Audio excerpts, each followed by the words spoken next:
Hi, I'm Lauren Guillermo from women's tennis, and you're watching This Week at Pepperdine. Coming up this week, the women's soccer team begins West Coast Conference play at home this weekend. The women's volleyball team plays its first ever WCC match at Newcomer Pacific. The women's swimming and diving season gets underway. The men's water polo team takes aim at the nation's best teams at the Southern California tournament. And some of the golf and tennis teams continue their fall seasons. All this and more in another edition of This Week at Pepperdine. As usual, we begin with the 3 stars from last week's action. At number 3, Lauren Guillermo of women's tennis, just one of 8 qualifiers to advance to the main draw of the Riviera ITA All-American Championships, bringing her season record to 9-0. Although her win streak came to an end during the opening round of the main draw, it took a top 5 ranked opponent and 3 sets to finally best the junior. Alex Sarkisian of men's tennis made his season debut in Tulsa, going up against the best of the best at the ITA All-American Championship. The senior rebounded from a first-round loss to a top 10 opponent with 3 consecutive wins in consolation, 2 of which were against top 30 players. This week, Kento Tanaka-Tamaki, David Sofer, and Stefan Menchella of the men's tennis team heads up to the Battle in the Bay Classic in San Francisco.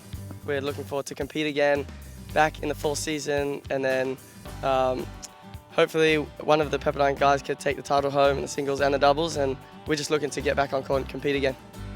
Looking to stay aggressive, and doesn't matter how we're playing at the time, but we've worked on aggressive things, finishing points at the net, using our first serves, so we want to incorporate that in our matches, and hopefully it'll pay off.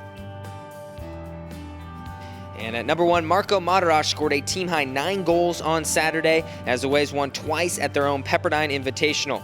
Madarash scored 4 goals as an 8th-ranked Waves beat Long Beach City College, then tallied 5 more in the championship in a 12-11 victory over 11th-ranked Concordia.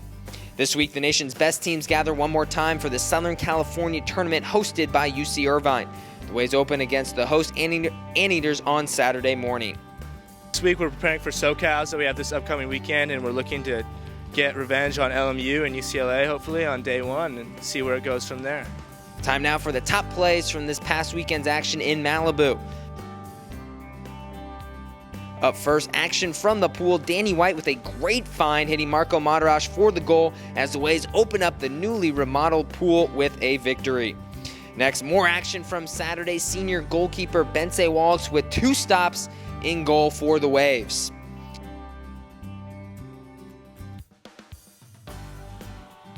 And finally, freshman Emma Fusey with a great solo block here against San Diego on Saturday. The only team competing at home this weekend will be women's soccer, which took last week off in order to get rested and ready for the start of West Coast Conference play. The Waves will host Gonzaga on Friday afternoon in a match that will be shown by the W.TV, and then Pepperdine entertains 10th-ranked Portland on Sunday afternoon. We needed this break right before conference to start off the conference very well. We have 2 good opponents coming, Portland and Gonzaga, and so we need to defend our home turf. We've been working a lot on offense, sliding, shifting together, defending well, and we're just excited for what this conference has to bring this season.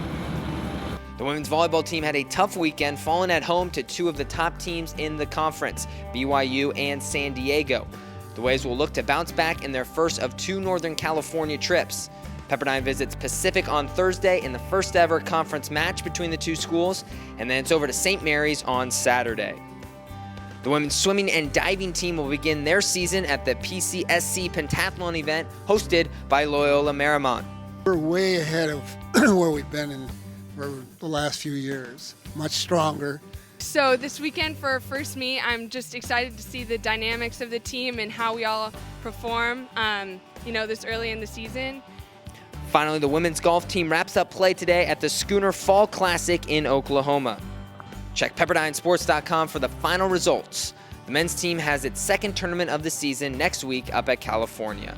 Thanks for joining us on This Week at Pepperdine.